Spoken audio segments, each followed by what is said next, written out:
नमस्कार दोस्तों, आपका स्वागत है योगेश महाजन लीगल चैनल पर। योगेश महाजन लीगल चैनल पर हम आपको प्रस्तुत करेंगे नवीनतम सुप्रीम कोर्ट के फैसलों और विभिन्न अन्य न्यायालयों के फैसलों पर और विधि ज्ञान को प्रसारित करने का प्रयास करेंगे। इस चैनल पर हम न्यायिक फैसलों के महत्व को समझाने और विधि समझौतों की युक्तियों को समझाने का प्रयास करते हैं। हमारा मकसद है कानून और न्याय के क्षेत्र में ज्ञान को आपके पास पहुंचाना, तो कृपया हमारे चैनल को सब्सक्राइब करें, घंटी आइकन दबाएं, वीडियो को लाइक और शेयर करें। दोस्तों, माननीय सुप्रीम कोर्ट का एक फैसला है जो कि 12 फरवरी 2024 का है और ये एक रिपोर्टेबल जजमेंट है जो कि क्रिमिनल अपील नंबर 1162 ऑफ 2011 है, जिसमें अपीलेंट्स वर्सेस स्टेट ऑफ कर्नाटका का ये केस है। इसमें जो ट्रायल कोर्ट है उन्होंने अपीलेंट्स को एक्विटल कर दिया था, लेकिन हाई कोर्ट ने उनकी जो एक्विटल ऑर्डर को इंटरफेयर किया था और रिवर्स कर दिया था और कन्विक्शन कर दी थी। फाइनली माननीय सुप्रीम कोर्ट में ये आइए हम देखते हैं कि क्या माननीय सुप्रीम कोर्ट ने क्या फैसला दिया, उसके थोड़े से कंटेंट्स को समझने की कोशिश करते हैं।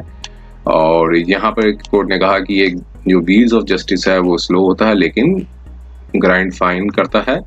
और यहाँ पर जो अपीलेंट्स जो हैं वो अक्यूज नंबर 3, 4 और 5 हैं और इनके ऊपर कमीशन जो मर्डर का जो ऑफेंस था वो चलाया था, डिसीज्ड का नाम बताया हुआ है, जो कि लेकिन ट्रायल कोर्ट ने उनको एक्विट कर दिया था फास्ट ट्रैक कोर्ट में।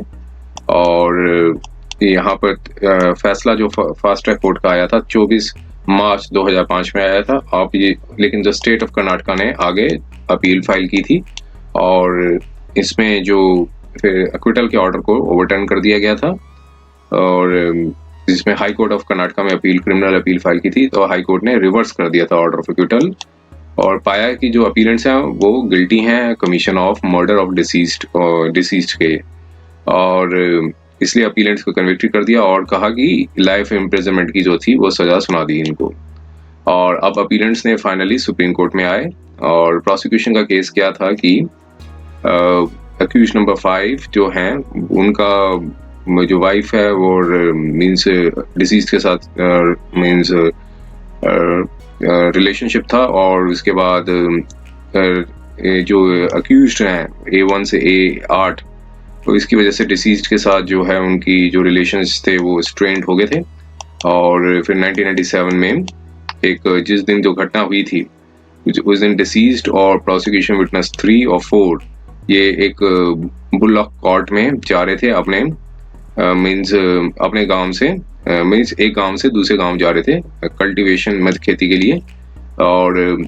जब उन्होंने प्रोसिक्यूशन विटनेस 2 का जो घर छोड़ा, तो मीन्स जो फादर है डिसीज्ड के, वो 9 बजे जो उनका घर छोड़ा बुलॉक कोर्ट में, तो चूंकि जो प्रोसिक्यूशन विटनेस 2 जो उनके फादर हैं उनकी काफ़ी एग्रीकल्चर लैंड्स थी जो गांव जगह बताई हुई है, और जब वो गांव में जा रहे थे तो एक और गांव आया बीच में। और जब तो उसके बाद 4 बजे का शाम के 4 मीन्स समय था और जब बुलॉक कार्ट जो है वो जो सामने जो लैंड से सामने से निकली, जहाँ तब अक्यूज नंबर A से लेकर 8 अक्यूज थे वो अपने जो छुपे हुए थे, फिर उन्होंने बुलॉक कार्ट को छुपा दिया, मीन्स रोक दिया। और इसके बाद प्रोसिक्यूशन का केस था कि A3 और A4 और A6 जो हैं उनके हाथ में कुल्हाड़ियाँ थी जो MO नंबर बनाया हुआ 5, 6 और 7, और A5 जो अक्यूज्ड है उनके हाथ में चाकू था जिसको MO नंबर 8 बताया गया है। और A1, A2 और A7 और A10 जो 4 अक्यूज्ड हैं, accuse number 1, accuse number 2, accuse number 7 और अक्यूज नंबर 10, उनके हाथ में क्लब्स थे, मीन्स लाठियाँ टाइप की होती हैं, क्लब्स जिसको कहा गया है, जिसे मटेरियल ऑब्जेक्ट्स जो बताया गया है, MO नंबर बताया गया है 9, 10 और 1। फिर उसके बाद उन्होंने थ्रेटन किया और कहा कि आपने जो गलत काम है छोड़े नहीं, इसकी वजह से असर पड़ रहा है फैमिली दूसरे लोगों पर भी। और लेकिन फिर अक्यूज नंबर 3 ने असॉल्ट किया, एक कुल्हाड़ी थी जो उनके राइट लेग पे मारी जिससे इंजरीज हुई। अक्यूज नंबर 4 ने भी असॉल्ट किया, कुल्हाड़ी से 5-6 बार स्टमच राइट साइड जो पेट के राइट साइड पे वार किए। अक्यूज नंबर 5 ने एक चाकू से हमला किया, मीन्स लिप पे, मीन्स जो होंठ पे हमला किया। और अक्यूज नंबर 6 ने एक कुल्हाड़ी थी वो राइट और लेफ्ट टेम्पल रीजन में मारी और चिन पे मारी डिसीज्ड के, और असॉल्ट किया कुल्हाड़ी से। और फिर इसके बाद ऑफेंसिव एक्ट कंटिन्यू रहा। अक्यूज नंबर 7 ने असॉल्ट किया with the bullock cart pack से और हेड पे वार किया। फिर अक्यूज नंबर 1, 2 और 8 ने असॉल्ट किया और लाठी से हमला किया उस पर। और अपनी लाइफ से डर होने के बाद जो है P4 जो है वो घटना वहां से भाग गए, और अक्यूज नंबर 3 ने उन पे सिर पे, बैक पे और स्क्रोटम एरिया पे वार किया। P4 ने इंजरीज जो थी वो इंजरीज हुई इनको, और इसकी वजह से वो बेहोश हो गए और जमीन पे गिर गए। और जो प्रोसिक्यूशन विटनेस 3 हैं जो कि आई विटनेस है इंसिडेंट के, वो गए और अपने आप को बचाया। और फिर इसके बाद एक जाली ट्रीज थी वहां पे चले गए और फिर वहां से घटना को देखते रहे पर्टिकुलर प्लेस पे। और डिसीज जो है वो जमीन पे गिर गए थे। अक्यूज नंबर 1 और 3 ने पाया कि जो डिसीज जो है वो अब जीवित नहीं है, तो इसलिए वो जगह को छोड़ गए। और P3 जो है वो उन्होंने अपने आप को सेफ प्लेस पे पाया, और उसके बाद वहाँ डिसीज के पास गए और पाया कि डिसीज जो है वो नहीं बचे हैं। और फिर यह भी नोटिस किया कि जो प्रोसिक्यूशन विटनेस जो है 4 जो है वो भी जमीन पे गिरे हुए हैं, अनकॉन्शियस है, और ब्लड जो है उनकी इंजरी एरिया मतलब जहाँ इंजरीज हुई है वहां से आ रहा है। और P2W3 को अपनी लाइफ से डर लग रहा था, मीन्स लाइफ से नहीं, मीन्स अपनी जिंदगी से खतरे में पाया उन्होंने। और उसके बाद वो जाली ट्रीज के अंदर ही वो छुपे रहे और फिर पूरी रात वहां पे बिताई। और मीन्स और फिर इसके बाद उस जगह को छोड़ दिया। नेक्स्ट डे जब वो आए तो प्रोसिक्यूशन विटनेस 3 ने जो है अपने P2W2 के घर पे गए, जो एक जगह बताई है, और इन्फॉर्म किया उस इंसिडेंट का। और P2W2 ने फिर उसी सीन ऑफ ऑफेंस पे आए और देखा कि डेड बॉडी जो है डिसीज्ड की पाई हुई है, और साथ में देखा P2W4 है वो भी जमीन में अनकॉन्शियस कंडीशन में पड़े हुए हैं। और उसके बाद 29/6/1997 को 3 बजे वो पुलिस स्टेशन गए। एक जगह बताई है पुलिस स्टेशन शोरापुर, और फिर वहां पर एक रिटन कंप्लेंट दी, और जो कि प्रोसिक्यूशन विटनेस 10 है उनको रिटन कंप्लेंट दी, जो एज पर एग्जिबिट P1 बना के तौर पे। और PW10 जो है उन्होंने रजिस्टर्ड किया केस को as crime number so and so. और FIR जो थी जो कि बनाई गया था एग्जिबिट P13, उसको प्रोसिक्यूशन विटनेस 1 के थ्रू से वो judicial magistrate first class Shorapur में भेजा, और कॉपी जो थी वो FIR की हैंडओवर कर दी जुडिशियल मजिस्ट्रेट फर्स्ट क्लास के पास 4:30 पे। और फैक्ट्स ये रिवील करते थे कि 1997 में 29 जून 1997 को 12:30 बजे प्रोसिक्यूशन विटनेस 4 जो है वो गवर्नमेंट हॉस्पिटल शोरापुर में गए, और डॉक्टर प्रोसिक्यूशन विटनेस 8 है उनसे मिले, और फिर उन्होंने इंजरीज बताई। की जो प्रोसिक्यूशन विटनेस 8 हैं जो डॉक्टर हैं, उन्होंने पाया कि जो इंजरीज हैं 3 इंजरीज हैं वो सिंपल इन नेचर हैं। प्रोसिक्यूशन विटनेस 8 को पाई गई और उसको ट्रीटमेंट दिया। फिर उसके बाद उनको कहा कि फर्दर ट्रीटमेंट के लिए गवर्नमेंट हॉस्पिटल एक जगह बताई गुलबर्गा, वहां पे चले जाए। और डॉक्टर जो थे जो उन्होंने गुलबर्गा के उन्होंने ट्रीट किया प्रोसिक्यूशन विटनेस 4 को, और एक सिंपल इंजरी सर्टिफिकेट था PW8 जिसे एग्जिबिट P12 बनाया है वो इशू कर दिया। और केस रजिस्टर करने के बाद प्रोसिक्यूशन विटनेस 10 ने सीन ऑफ ऑफेंस पे गए शोरापुर में, विलेज शोरापुर गांव है, अलॉन्ग विद PW9, और सब पाया कि जो डेड बॉडी थी उसकी डिसीज की पाई है। और उसके बाद 50 से प्रोसिक्यूशन विटनेस 7 जो है और एक और व्यक्ति का नाम बताया गया वहां से कलेक्ट किए। और इन द प्रेजेंस ऑफ 50 तो फिर उन्होंने एक इंक्वेस्ट मज़ार थी डेड बॉडी की वो बनाई, और एज पर एग्जिबिट P9। और 29 जून 1997 को 4:30 बजे से लेकर शाम के 6 बजे तक डेड बॉडी थी डिसीज्ड की उन्होंने PW9 को दे दी with requisition letter exhibit P2, और डायरेक्टिंग की PW9 जो है वो डेड बॉडी को लेकर गवर्नमेंट हॉस्पिटल में जाएं और वहां से पोस्टमार्टम किया जाए। PW9 जो है डेड बॉडी को ले गए डिसीज्ड की, वो गवर्नमेंट हॉस्पिटल पे, गवर्नमेंट हॉस्पिटल है ककेरा जगह है, और डेड बॉडी थी PW5 की, मींस डेड बॉडी थी जो वो प्रोसिक्यूशन विटनेस 5 को दे दी जो कि डॉक्टर है। उन्होंने पोस्टमार्टम जो एग्जामिनेशन किया 30 जून 1997 को, और जो 6:30 बजे। और उसके बाद 29 जून 1997 को PW10 ने जो प्रेजेंस ऑफ विटनेस थे PW7 और एक और व्यक्ति का नाम बताया, उन्होंने मज़ार थी, सीन ऑफ ऑफेंस थी, जो एज पर एग्जिबिट P10 मज़ार कंडक्ट किया, और सीन ऑफ ऑफेंस से उन्होंने एक MO1 नंबर है जिसे बुलॉक कार्ट पैक कहते हैं, वो ऑब्टेन मींस सीज्ड किया। MO12 जो चप्पल थी, MO13 जो टॉवल था, MO14 ब्लड स्टेन मड थी, MO15 सिंपल मड थी, MO16 जो टाइता था वो, MO17 वेस्ट थ्रेड और स्लिप्स जो थे जिसके सिग्नेचर्स थे पंचास के, उनके स्लिप्स पे सिग्नेचर्स थे वो लिए। और इसके बाद 30 जून 1997 को प्रोसिक्यूशन विटनेस 5 जो डॉक्टर हैं जिन्होंने पोस्टमार्टम किया था डेड बॉडी डिसीज्ड का 6:30 बजे से 9:30 बजे तक, डॉक्टर ने पाया कि 9 एंटी मॉर्टम इंजरीज हैं, और इसकी वजह से पोस्टमार्टम रिपोर्ट जो थी एग्जिबिट P3 जो कि कॉज ऑफ डेथ बताई गई थी हेमोरेज शॉक थी, जिसकी वजह से लिवर टिश्यू था उसका लिक्रेशन हुआ था, और रिपोर्ट जो बताई गई थी डेथ की वो 36 से 48 घंटे थी पोस्टमार्टम से पहले की। डॉक्टर ने जो फिर जो क्लोथ्स थे आर्टिकल्स थे वो डेड बॉडी के थे, और dead body to the PC9 prosecution 9 को दिया, फिर PW9 ने डेड बॉडी थी वो रिलेटिव्स को दे दी ताकि उसका वो जो ब्यूरियल है वो किया जा सके। और क्लोथ्स आर्टिकल्स थे वो ककेरा को ब्रॉड ककेरा जगह पे लाए गए PW9 ने, और जिन्होंने प्रोड्यूस किया प्रोसिक्यूशन विटनेस 10 को PW10 ने सीज्ड किया इन द प्रेजेंस ऑफ 50 थे PW7 और जो एक व्यक्ति का नाम बताया था, और मज़ार जो मज़ार को कंडक्ट किया of as per mahazar of the seizure as per exhibit P11 MO1 to 4। फिर उसके बाद वो एक काम बताया, फिर उस स्टेटमेंट थी विटनेसेस की रिकॉर्ड की, और उसके बाद स्टेटमेंट ऑफ अक्यूज नंबर 5 है उनकी भी स्टेटमेंट रिकॉर्ड की। और 1 जुलाई 1987 को प्रोसिक्यूशन विटनेस 10 ने स्टेटमेंट्स थी वो रिकॉर्ड की, और 4 जुलाई 1987 को 5:30 बजे PW10 को ने अरेस्ट किया अक्यूज नंबर 5 और को अरेस्ट किया और इंटेरोगेट किया। PW5 ने अक्यूज नंबर 5 ने इंफॉर्मेशन थी वो उसकी इंफॉर्मेशन से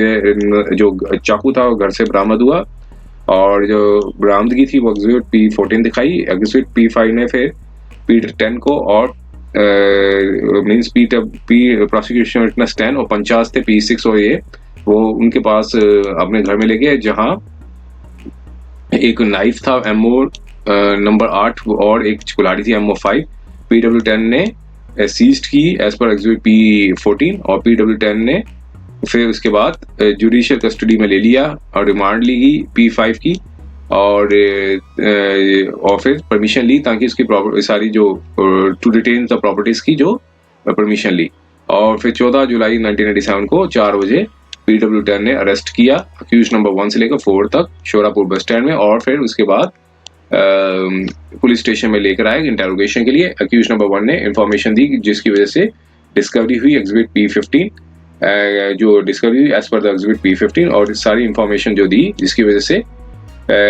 एज पर P16, और फिर A3 ने डिस्कवरी दी एज पर P17। और उसके बाद 15 जुलाई 1997 को A1 अक्यूज नंबर 1 ने पुलिस और 50 उसको घर में लेकर आए, और फिर एक जो स्टिक थी MO9 वो प्रोड्यूस की। और ये सारा इन्वेस्टिगेशन का जितना भी बताया हुआ है वो सारा डिटेल इन्वेस्टिगेशन का ही पार्ट बताया हुआ है, क्या क्या रिकवरी हुई क्या क्या नहीं हुई। और अब इसके बाद फिर जब ये इन्वेस्टिगेशन के बाद जो है फिर चार्जशीट थी वो JMFC की कोर्ट में फाइल की गई शोरापुर में 29 सितंबर 1997 को, और JMFC कोर्ट ने ये कहा कि जो अक्यूज्ड पर्सन जो है वो प्रिंसिपल सेशन जज वहां पर ट्रायल चालू होगा 22/3/2022 को 2002 को ये वहां पे जो है ट्रायल के लिए कमिट कर दिया। और प्रिंसिपल सेशन जज ने चार्जेस थे फ्रेम किए, और अंडर सेक्शन 147, 148, 149 राइटिंग और कॉमन असेंबली और कॉमन ऑब्जेक्टिव और ये अनलॉफुल असेंबली, और 302, 307 और 504 ये सारे इंडियन पेनल कोड के अंदर सेक्शंस में ट्रायल चलाया, जिसमें अक्यूज ने प्लीड किया कि वो गिल्टी नहीं है और ट्रायल को फेस किया। और प्रोसिक्यूशन विटनेस ने 10 विटनेस थे वो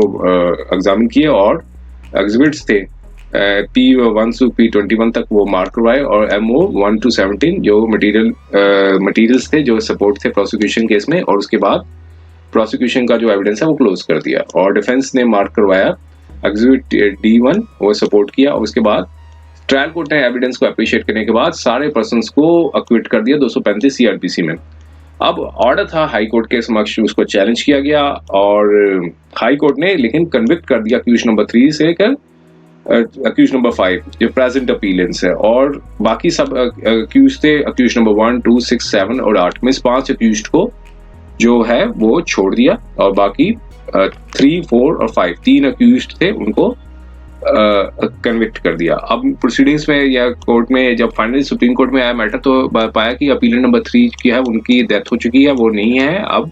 इसलिए जो सिर्फ जो अपील थी सिर्फ 2 अपीलेंट्स के लिए थी, अक्यूज नंबर 1 और 2। अब दोनों पार्टीज ने अपने अपने जो आर्ग्यूमेंट्स रखे और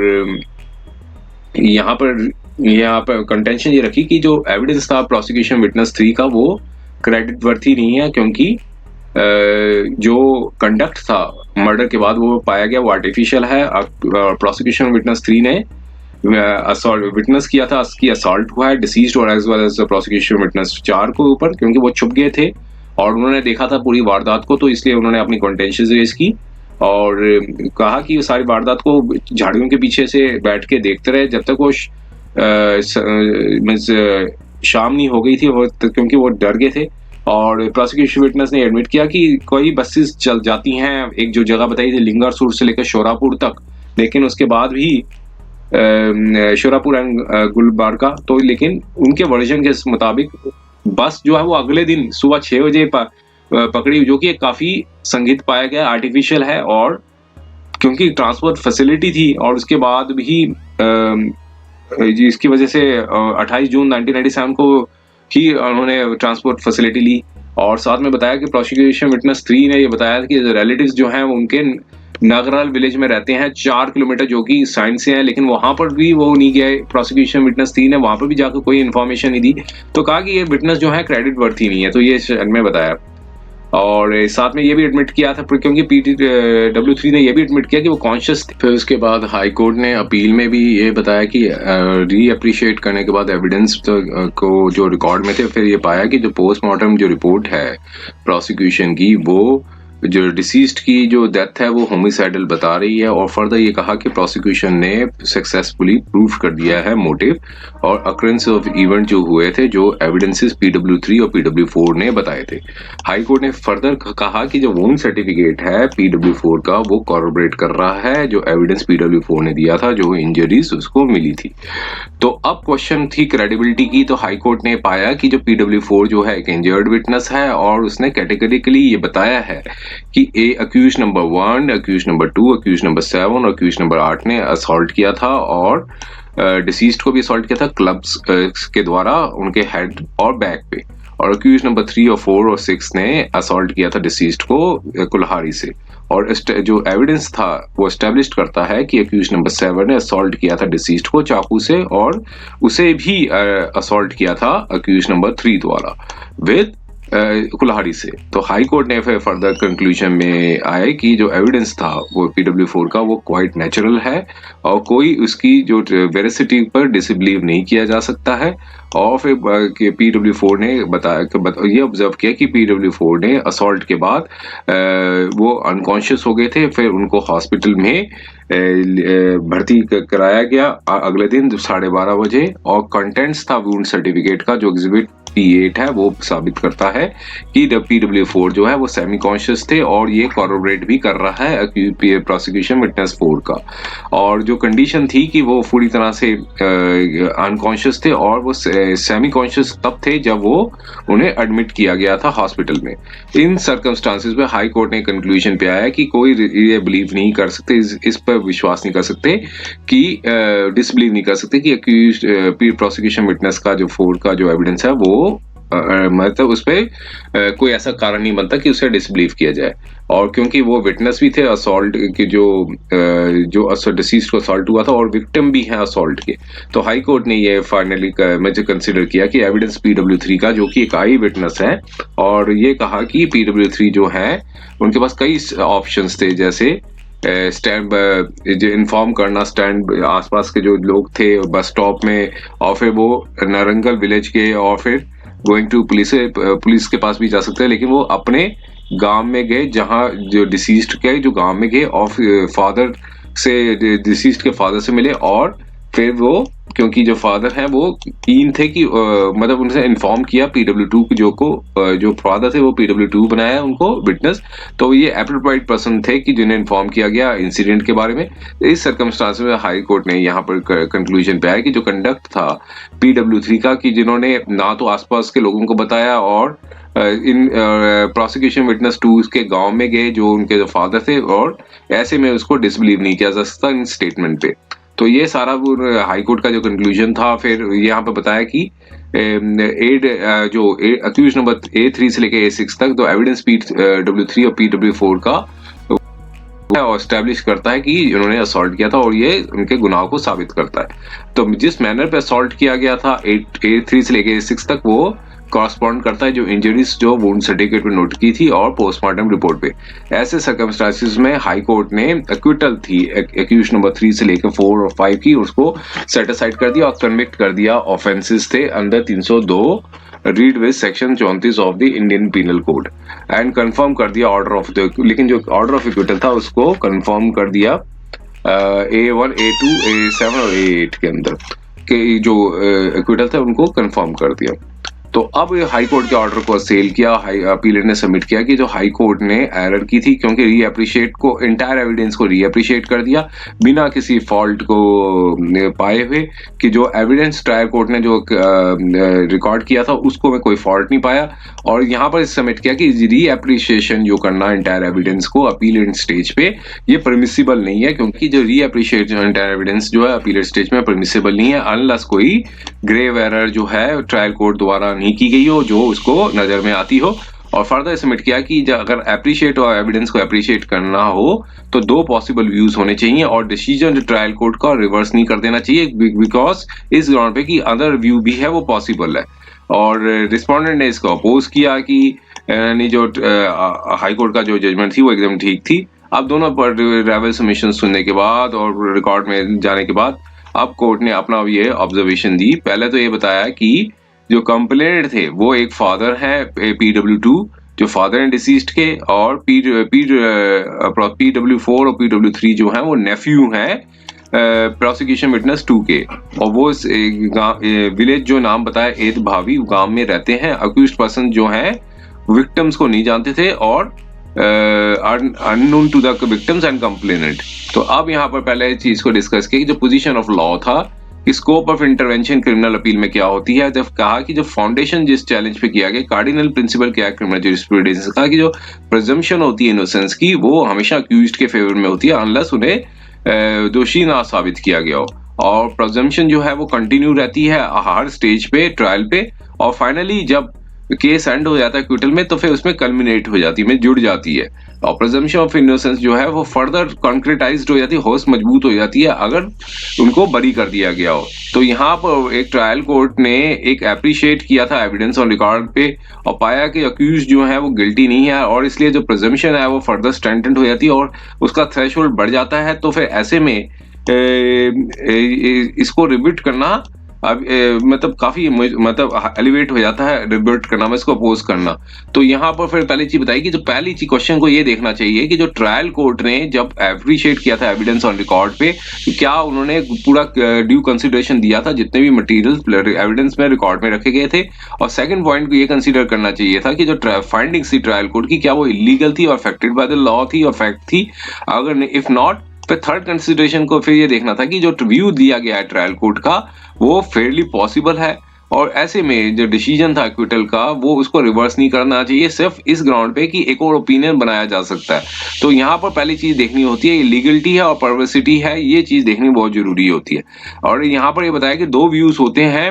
अगर क्रिमिनल केस में, तो ये नहीं है कि एक्स्ट्राऑर्डिनरी फिनोमिना 2 व्यू थ्योरी जो है वो रिकॉग्नाइज की गई है इस कोर्ट द्वारा, और जब एप्रिशिएट ऑफ एविडेंसेस करने के बाद अगर 2 प्लॉजिबल व्यूज आते हैं तो कंट्रोवर्सी जो कोर्ट ने बताया कि कंट्रोवर्सी रिजॉल्व होती है हमेशा in favour of the accused. तो यहाँ पर पहले चीज ये है कि अगर प्लॉजिबल व्यू आ चुका है in the favour of the innocence of the accused, तो वो एक रीजनेबल डाउट क्रिएट हो जाता है in the case of the prosecution. और अगर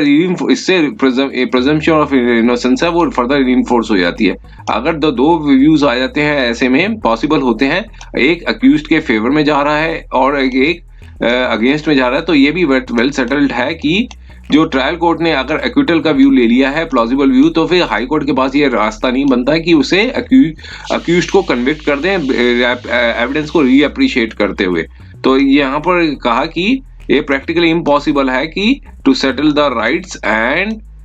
liabilities in the eyes of law. फिर कई जजमेंट्स थी, उसको यहाँ पर डिस्कस किया है माननीय कोर्ट ने। और फिर फाइनली अब यहाँ पर जो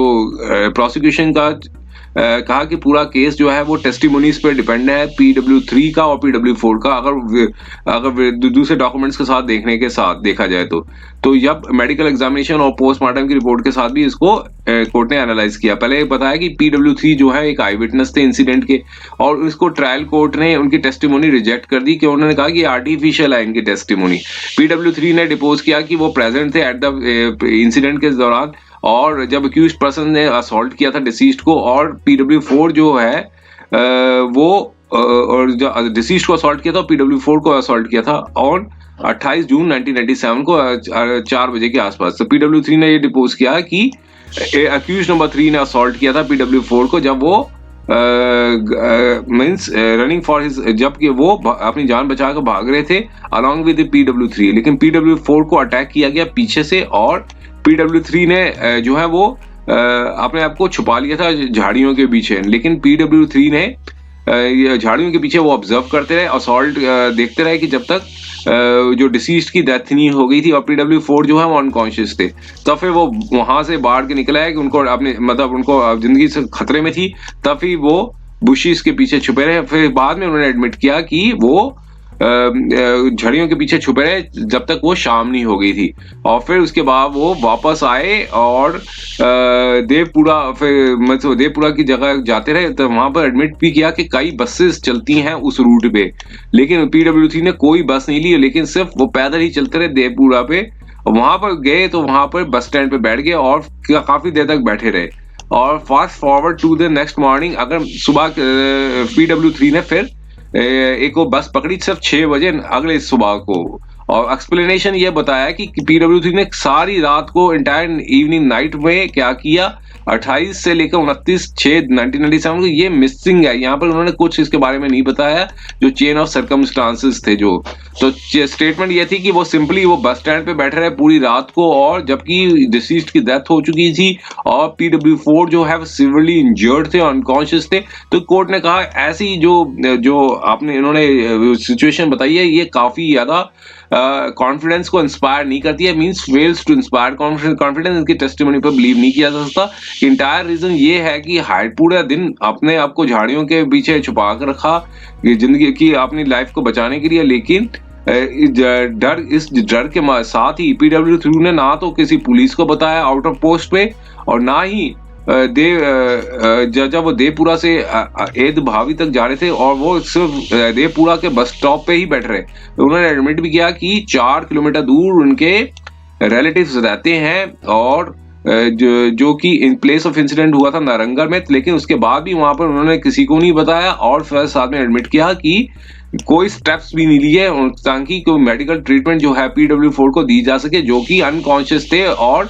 प्लेस ऑफ इंसिडेंट में जब असॉल्ट हुआ था तब वो अनकॉन्शियस थे। तो यहाँ पर कहा कि अगर ये यहाँ पर कहा कि ये केस नहीं है कि एडमिट किया जाए कि ये प्लेस ऑफ इंसिडेंट जो है जो बस रूट पे था, और बसेस जो है वहां पर चल रही थी। 18 घंटे के असॉल्ट के बाद भी वो ऐद भावी जगह पे पहुंचे। उन्होंने PW2 को इंसिडेंट के बारे में बताया। हाई कोर्ट ने पाया कि कंडक्ट था वो परफेक्टली नेचुरल था, क्योंकि अंडरस्टैंडेबल है कि PW3 जो है वो इन्फॉर्म करना चाहते थे PW2 को, और किसी की को इन्फॉर्म करने से पहले। तो यहाँ पर कोर्ट ने कहा कि ये कंडक्ट था कि वो जस्टिफाइड था क्या, कि PW2 जो है वो रिसाइड करते थे in close proximity to the incident, और PW3 ने किसी को भी नहीं बताया कि मेडिकल हेल्प दी जाए PW4 को, जो कि लोकल या फिर प्रोटेक्शन दी जाए लोकल पुलिस से, डिस्पाइट फैक्ट कि वो ड्रास्टिक असॉल्ट इंस्टीट्यूट हुआ था और 18 घंटे तक वो रीजनेबल 18 घंटे तक बैठे रहे कि असॉल्ट के बाद ही। तो यहाँ पर कहा कि पूरे चीज पे रीजनेबल डाउट होता है उनकी क्रेडिबिलिटी और वर्जन पे, और सर्कमस्टांसेस जो हैं वो ग्रेट इंपॉर्टेंस बन देते हैं कि PW4 जो है वो कजन ब्रदर है PW3 के और कोई स्ट्रेंजर नहीं थे। इसलिए PW3 का जो कोई भी रीजनेबल प्लान जो इस सर्कमस्टांसेस पे होगा, ट्रायल कोर्ट ने एकदम सही पाया था कि इनका जो कंडक्ट था वो आर्टिफिशियल था, और की जो कंडक्ट था PW3 का वो उस जगह पे प्रेजेंट थे कि ये भी डाउटफुल है, क्योंकि एक हैवी असॉल्ट हुआ मल्टीपल अक्यूज पर्सन द्वारा, फिर कोई भी इंजरी नहीं हुई। और जबकि उन्होंने कहा कि अक्यूज नंबर 3 ने उन्हें चेस किया था जब अटैक किया था PW4 को, यह भी काफी ज्यादा डाउटफुल होता है, क्योंकि असिलेंट्स जो है उन्होंने सिंपली गिव अप की PW3 और फिर उसके बाद भी परस्यू नहीं किया। असिलेंट्स ने जो कि झाड़ियों के पीछे छुप गए थे उसके बाद भी उनको परस्यू नहीं किया, इसकी जबकि जानकारी थी कि PW3 जो है वो एक आई विटनेस इस वारदात का एक चश्मदीद गवाह बन सकता है। इसलिए इस स्टोरी जो बताई गई है वो कि वो झाड़ियों के पीछे छुपे रहे, ये इक्वली डाउटफुल है, ये स्पेकुलेटिंग लग रही है। और टाइमलाइंस जो है कि रूट जो लिया गया है PW3 के द्वारा वो कंप्लीटली डिसरिगार्ड कर दिया था कि एक सिविल इंजर्ड थे PW4 को, और ना ही पुलिस को बताया, सिर्फ देखते रहे वो झाड़ियों से बैठ के। तो ये एक रीजनेबल डाउट बनता है पूरी इंटायर स्टोरी का। और चेन ऑफ सर्कमस्टांसेस जो क्रिएट किए गए थे PW3 का जो टेस्टिमोनी का वो भी कंसिस्टेंट नहीं है जो आउटकम ऑफ द गिल्ट था। और वर्जन था PW4 का कि अब PW4 का वर्जन देखा कि उन्हें अटैक किया पीछे से और फिर वो अनकॉन्शियस हो गए। अब उनकी टेस्टिमोनीज पर देखा जाए कि उन्हें कुल्हाड़ी से उनके सिर पे वार किया गया था, बैक पे और स्क्रोटम पे। तो पहला पॉइंट कॉर्पोरेशन का ये बनता है कि सर्कमस्टांसेस फॉलोइंग द असॉल्ट। और फिर बताया कि असॉल्ट जो हुआ था वो 4 बजे हुआ था, फिर उसके बाद अनकॉन्शियस पड़े रहे। फिर यहाँ पर भी उन्होंने कहा कि सेल्फ एडमिटेड किया कि वो हॉस्पिटल अपने आप को एडमिट करवाया हॉस्पिटल में 12:30 बजे उस अगले दिन। तो ये बताया कि ये सेकंड पॉइंट था कॉर्पोरेशन का, वो लिया गया वुंड सर्टिफिकेट जो PW8 ने दिया था जब ट्रीटमेंट दिया था PW4 को गवर्नमेंट हॉस्पिटल में। ट्रायल कोर्ट ने रिलाई किया कि जो वुंड सर्टिफिकेट है और कॉन्ट्रडिक्शन थी between the condition of PW4 का at the time of admission. तो जो सर्टिफिकेट में PW4 ने आपने कहा है कि वो उन्होंने सेल्फ एडमिट कराया था अपने आप को, लेकिन वो साथ में ये भी कह रहे हैं कि वो अनकॉन्शियस थे। तो ये आगे फिर बताया कि हाई कोर्ट ने रिजेक्ट कर दिया था इस कॉन्ट्रडिक्शन को कि ये ऑब्जर्व किया कि PW4 जो है वो सेमी कॉन्शियस थे at the time of admission. तो ये सेमी कॉन्शियस पर्सन जो है एडमिट करा सकता है अपने आप को हॉस्पिटल में। लेकिन जो इनहेरेंट कॉन्ट्रडिक्शंस थी वो इस पॉइंट तक लिमिटेड नहीं है। अब कोर्ट ने आगे बताया कि जो इंजरीज थी PW4 की वो वुंड सर्टिफिकेट जो बताता है वो सिंपल इंजरीज थी। अब यहाँ पर PW8 ने कहा कि सम ट्रीटमेंट दिया था PW4 को, लेकिन नेचर ऑफ ट्रीटमेंट जो है वो किस तरह का ट्रीटमेंट दिया था वो इंडिकेट नहीं किया। और उसके बाद PW8 ने फॉरवर्ड कर दिया था उनको एक गुलबारा हॉस्पिटल जो बारगा में है, वहां पे इंजर्ड सर्टिफिकेट दिया गया था। एग्जिबिट P12 जो है प्रिपेयर किया गया। P12 जो है वो बताता है कि जो नेचर ऑफ इंजरीज जो है वो सिंपल नेचर में है, और नेचर ऑफ इंजरीज जो को किया गया कॉर्पोरेट किया गया नेचर ऑफ असॉल्ट से जो डिपोज किया था PW4 और PW3 ने। उन्होंने कहा डिपोज किया कि PW3 मतलब अक्यूज नंबर 3 ने अटैक किया था PW4 को कुल्हाड़ी से 3 सेंसिटिव एरिया पे, हेड, बैक और स्क्रोटम में। और अटैक जो था वो इतना सीवियर था कि PW4 जो है अनकॉन्शियस हो गए। तो ऑर्डिनरी कोर्ट्स में नेचुरल इवेंट्स पे कोर्ट ने कहा कि जो इंजरी कुल्हाड़ी से दी जाती है वो इस मैनर पे कि जो इमीडिएटली अनकॉन्शियस हो गए और फिर रिमेन्ड अनकॉन्शियस रहे 20 दिन तक। तो यहाँ पर ऐसे में कोर्ट ने कहा कि इस तरह की इंजरी को सिंपल इंजरी नहीं कहा जा सकता। और सिंपल इंजरी जो इस तरह के स्टैंडर्ड की है कि इसमें कोई एडमिशन भी नहीं दी गई थी हॉस्पिटल पे। तो साथ में ये भी बताया कि PW4 जो है उन्होंने हॉस्पिटल तक ट्रैवल किया शोरापुर पे बस से, लेकिन किसी को इन्फॉर्म नहीं किया कि मुझे असॉल्ट हुआ है। और इस तरह की इंजरी सिर्फ सिर पे होने से और किसी ने भी नोटिस नहीं किया उनकी कंडीशन को। और फिर कहा कि वो अनकॉन्शियस रहे 20 दिन तक, फिर उसके बाद उन्होंने कॉन्शियसनेस रिगेन कर ली। तो यहाँ पर कोर्ट ने कहा कि जो स्टेटमेंट जो रिकॉर्ड की गई थी PW10 द्वारा, तो ये मुश्किल होता है, प्रतीत होता है कि एक किस तरह से एक सिविल इंजर्ड पर्सन जो 20 दिन तक अपनी कॉन्शियसनेस नहीं रिगेन कर सका और उसके बाद भी हॉस्पिटल चला गया हो पब्लिक बस पे और लेटर एक दूसरे जगह पे चला गया हो, वो हॉस्पिटल दूसरी प्लेस पे था। तो ये कॉम्प्रिहेंड करना कि PW4 उस वक्त कॉन्शियस थे कि इसलिए वो दो डिफरेंट हॉस्पिटल पे कर सकते थे, वो भी पब्लिक ट्रांसपोर्ट पे, और इनके पास लेकिन साथ में कहा कि इतनी सेंसेस नहीं थी कि वो अपनी स्टेटमेंट रिकॉर्ड करवा सकें इन्वेस्टिगेटिंग ऑफिसर को PW10, जबकि 30 दिन हो चुके थे। क्रॉस एग्जामिनेशन में PW4 ने डिपोज किया कि उन्होंने इंजरी सस्टेन की थी सिर और टेस्टिकल्स पे, और फिर कोई इसके बाद कोई इंजरी नहीं थी। अब यहाँ पर बताया कि ये स्टेटमेंट थी वो मटेरियल इंप्रूवमेंट है, जो एक वर्जन जो लिया गया था PW3 और PW4 द्वारा, और PW4 ने कहा कि जो इंजरीज थी वो बैक पे थी, बैक पे भी थी, लेकिन इस तरह की जो इंजरी थी वो किसी वुंड सर्टिफिकेट में नहीं बताई गई। तो लाइक्लीहुड की ऐसे में कोई इंप्रूवमेंट की जा सकती है ऐसे में।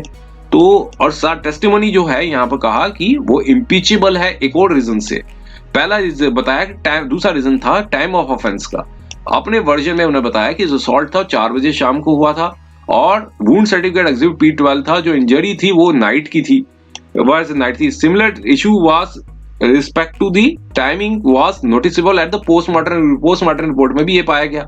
अब यहाँ पर कहा सारे एस्पेक्ट्स को केयरफुली देखा जाए, एनालाइज किया जाए और अप्रिशिएट किया। ट्रायल कोर्ट ने जो है जैसे अप्रिशिएट किया था, लेकिन हाई कोर्ट ने रिजेक्ट कर दिया जो भी डाउट्स थे, और ये ऑब्जर्व किया कि PW4 जो वो इंजर्ड विटनेस थे और इसके बाद उनकी जो टेस्टिमनी को डिसबिलीव नहीं किया जा सकता। हाई कोर्ट ने 2 मटेरियल एस्पेक्ट्स पे ओमिशन कर दिया। पहला जो स्टेटमेंट थी PW4 ने द्वारा रिकॉर्ड हुई थी 1 महीने के बाद, जब ये वारदात हुई थी उसके 1 महीने बाद हुई थी, और फैक्टम ऑफ फैमिली रिलेशनशिप थी डिसीज्ड के साथ भी था, और PW4 के बीच में भी इनका एक रिलेशनशिप था। तो ये एक कहा कि ये एस्पेक्ट है वो एक ग्रे सस्पिशंस की नजर पे देखा जा सकता है क्रेडिबिलिटी में, और फिर later raises the suspicions of, क्योंकि एक इंटरेस्टेड विटनेस भी है। नॉर्मल सर्कमस्टेंसेस में टेस्टिमोनी जो अगर ड्यूली एक्सप्लेन करी जाए वो कॉन्फिडेंस इंस्पायर करती है। तो कोर्ट जो है वो इस ग्राउंड पे टेस्टिमोनी, इंटरेस्टेड विटनेस की टेस्टिमोनी को रिजेक्ट नहीं किया जा सकता, लेकिन अगर टेस्टिमोनी जो है पूरी तरह से कॉन्ट्रडिक्शंस है और जो सपोर्टिंग एविडेंस के साथ मैच नहीं करती हो, जैसे कि वुंड सर्टिफिकेट था, तो कोर्ट जो है वो फिर बाउंड टू शिफ्ट और फिर एविडेंस को टेस्ट करती है इसकी वेट और क्रेडिबिलिटी पे। तो यहाँ पर ट्रायल कोर्ट ने डिसीजन जो आई थी वो पूरी तरह से अप्रिशिएट किया था एविडेंस को। तो इसमें कोई डाउट नहीं होना चाहिए कि जो व्यू लिया गया था ट्रायल कोर्ट का वो लीगल परमिसिबल व्यू था। हाई कोर्ट ने रिवर्स कर दिया डिसीजन को और अपना खुद का व्यू लिया, जो एविडेंस को फ्रेश अप्रिशिएट करने के बाद एक और ओपिनियन दिया। तो हाई कोर्ट ने जो किया, ना तो इलीगलिटी को कोई रिकॉर्ड किया कि ना कि ट्रायल कोर्ट ने कहा इलीगलिटी किया और एरर ऑफ लॉ क्या या फैक्ट में कहा एरर है और डिसीजन ट्रायल कोर्ट में कहा एरर है, ऐसा कुछ रिकॉर्ड नहीं किया। तो यहाँ पर कोर्ट ने कहा हमारे कंसिडर व्यू पे ये परमिसिबल नहीं है हाई कोर्ट को कि जो लॉ डिस्कस जो अबव किया गया है, तो इसमें ऑर्डर ऑफ एक्विटल को सेट असाइड कर दिया। तो सारी डिस्कशंस करने के बाद फाइनली हाई को कहा कि हाई कोर्ट ने एरर किया, रिवर्स किया ऑर्डर ऑफ एक्विटल को बिना किसी